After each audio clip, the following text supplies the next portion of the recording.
On the sidewalks, you may never know who you can meet.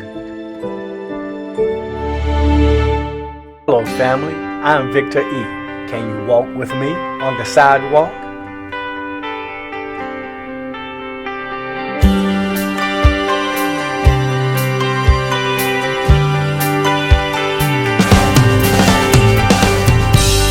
Sometimes life is what you make it.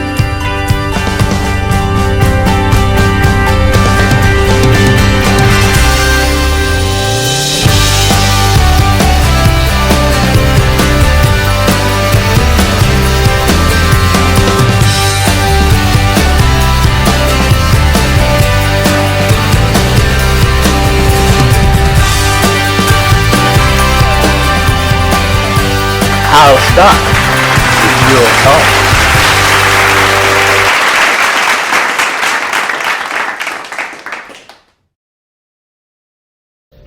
Hello, family. Welcome to Victor E TV.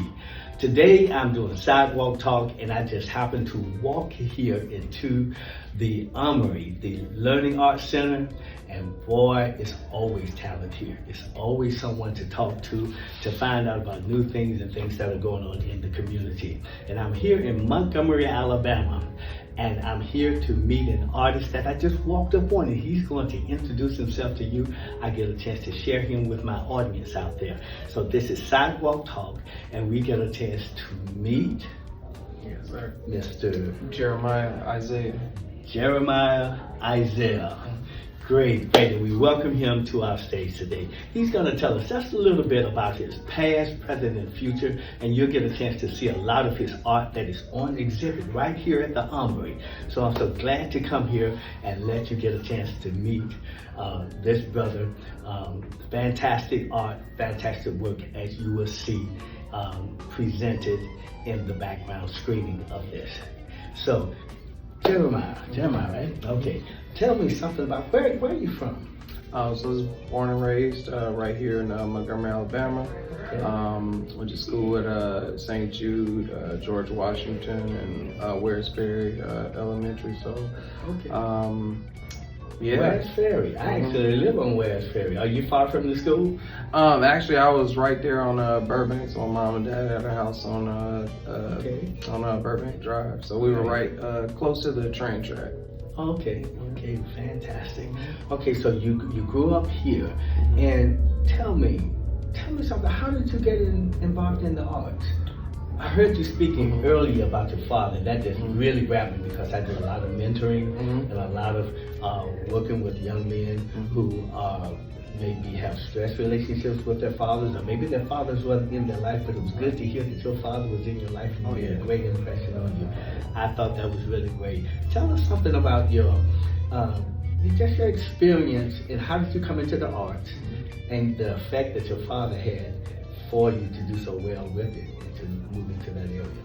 So I was always into art, even as a child. Like I liked looking at different like comic books and different art styles as I was growing up, because I got a chance to see a lot of work by Picasso, and I was really into a lot of robots and how they move, and then when I learned that art had something to do with technology as it advanced over the years, it really got me interested. But growing up, my father, he never really talked to me about art. He was always trying to tell me, hey, keep your pants up on your butt, keep your hair cut, stay shaven, you gotta work hard, to take care of your family. You want to do whatever you can and make sure that, where you live somewhere nice, somewhere, that's protective, a protected place or whatever. But yeah, so, and he was a pastor as well. Okay. So I'm liking him already. Yeah. So and I say that because I have kids got 2 sons and a daughter, and I've had to dwell on those same things. And I just found that those were important for our young men and just for the next generation. But go ahead. Yeah, so like I said, he taught me everything, but the one thing he didn't talk to me about ever was his artistic side. And so when I got, as an adult, I suffered from some mental issues after the military. And what branch are you military? Coast Guard. Coast Guard. Yeah.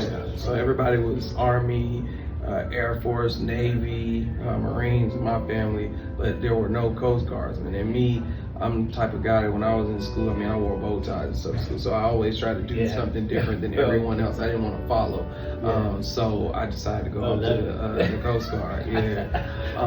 So into my adult years, I've been in therapy for about 13 years, on and off through the VA. And I realized, I was on this medication and I was going through all of these different, what do you call all these different like activities or whatever to kind of like help me. But it wasn't until I picked up a brush and a pencil and started drawing was when I realized that that's what helped me the most. That's what took my mind off of all of the bad things, the nightmares, and just the shortcomings of wanting to do this thing in business, but not really knowing which way to go with it. So, and then just a lot of things that I went through in the past, from whether it's trauma from family or friends or in relationships and things like that. It was just a way for me to channel all of that energy finally, and it did more than any medication or any cognitive activities that they were doing to try to help me. Not saying that it didn't help, it didn't do as much as art did for me. Yeah. But one thing I've always taught, and anytime I express myself to, in a way, to even the men that I mentor, or females I mentor, or females also, but I always tell them that arts are spiritual. They give you a way to express those inner thoughts, to deal with them. You go into a place of, while you're painting, that creativity. We're in the image of God. He was a creator. Right. And so when we start creating, we're picking up those same vibes and what have you. I just believe that is spiritual. Yeah. And that gift that comes back out of you, and you look and you see what is on this piece of paper or in dance, because I dance, and all of my sons, I treated them the same way probably your father did. Wanted them to dress nice and whatever, because you wanted to give them a better life. And as a father, you thought that those were the things you needed to do. And as a man, because of where we are in society and life and things that just goes on right now, you try your best to try to make that path straight. But life is something that we all have to go through. Whatever, we all go through trials and tribulations, especially we as a people, because we have to just deal with so many issues and stuff. Right. So that just the mere fact that you're able to talk about it and to understand that the arts have come together to be able to help you find a balance in a place, and I think that's just great. And with all of you, I'm going to make sure that I show you all of his work that he has on display here.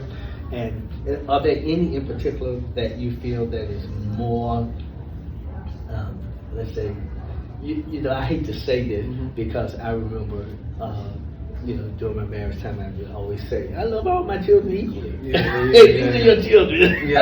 So I started to say, which one you love the most? But is there any of them that actually mean more to you, or maybe you put more into that one, or it says more to you about anything in life that means a lot to you? Well, it's kind of really all of these, because these are times in my life where I had to get through something, and it's all in the titles. But the one that I love the most is the one that's down in the one second from the end. Second from the end. Yeah, Blue. with the because that was my triumphant time. That was when I really made it. There was a breakthrough that happened, and it was a day where I really gave everything up and said, God, I need you. If you're there, I need you right now. I need you to help me, get over these things that I'm dealing with mentally. And I don't want to die. Like, I want to live. I want to make something of myself. And today is the last day that I want to deal with that kind of pain. And since I painted that, I actually haven't dealt with that anymore. Like, I have my days where I'm like, man, but it's nothing like what it was. Like the feeling of not wanting to be here anymore. Like those days are long behind me right now, and that was right after I painted that one. And so that's why you'll see the crown, you'll see the brush strokes of light from the cross, because it's saying, thank you, Lord, for what you did for me that day. That was the prayer that changed everything. All right. Yeah. Okay. That's fantastic. Yes. I knew that this was going to be a good interview because I just felt like you had a story to tell. Tell me now at this point, we talked about a little the past, the present, and where you are, how you got to it. How do you see the future coming?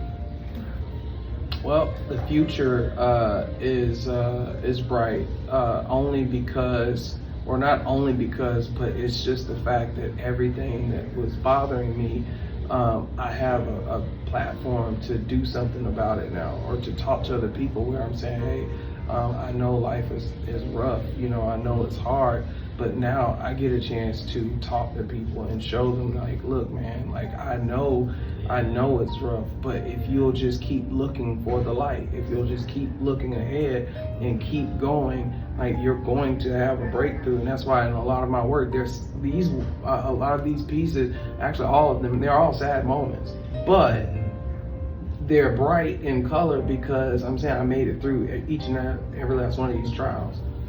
I made it through each and every last one of these trials. Even the mothers. That's a sign of hope. Yeah, a sign of hope. Right. Even the mothers, they made it through. It was a rough time.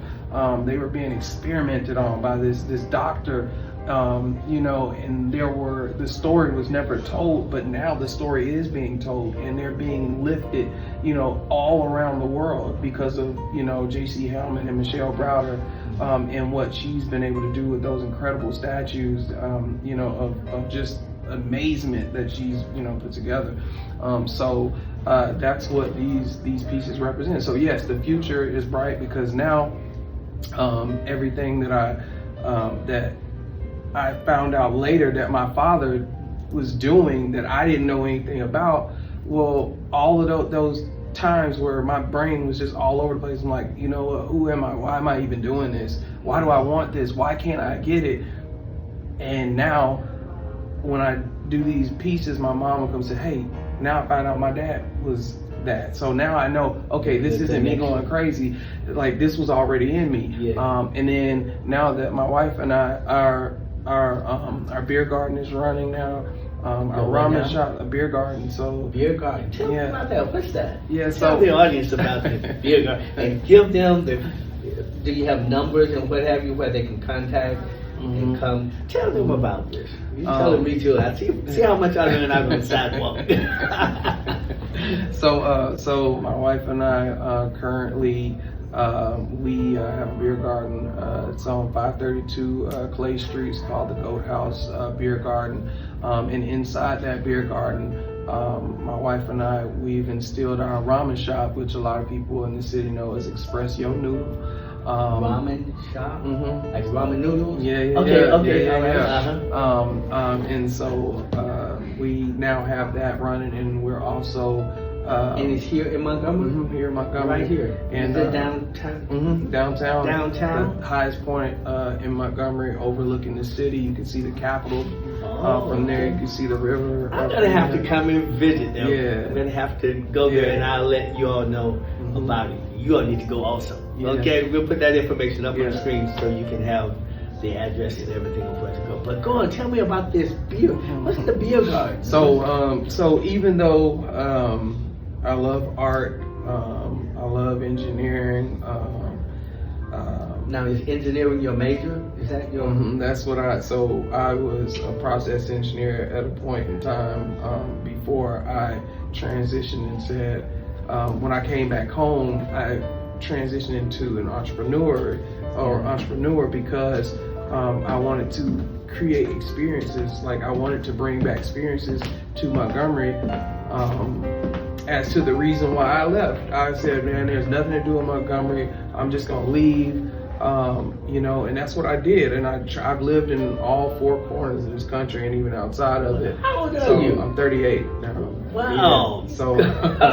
So I've had some awesome situations where I've been able to live on the East Coast, West Coast, up north, down south. Yeah. And now that I was able to come back, it was an unfortunate reason why I came back because my father died.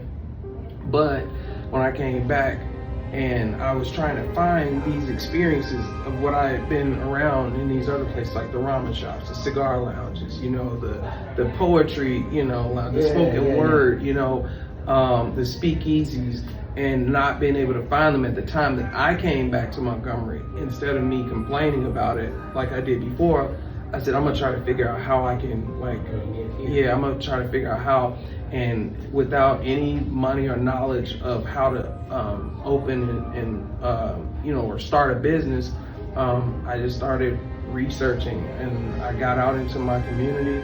I started to network, I started to meet people, and from there started what we have now. So when I say the future is bright, the future is bright because now, you know how many times I've gotten to pray for people, just being on that hill, like people come up and they'll have things that they may be going through in some kind of way.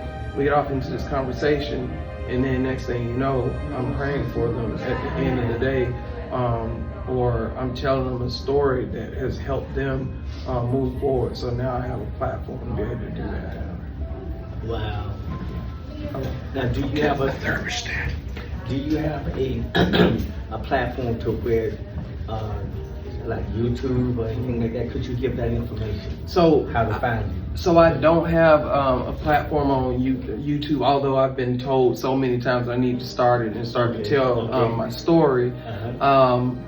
But I do. Like my platform right now is Instagram, so the Painting Prophet. My father named me after two. The Painting Prophet. Yeah, he named me after two really cool prophets in the Bible, Jeremiah and Isaiah. Yeah. Jeremiah, is this your real name? Yeah. Jeremiah.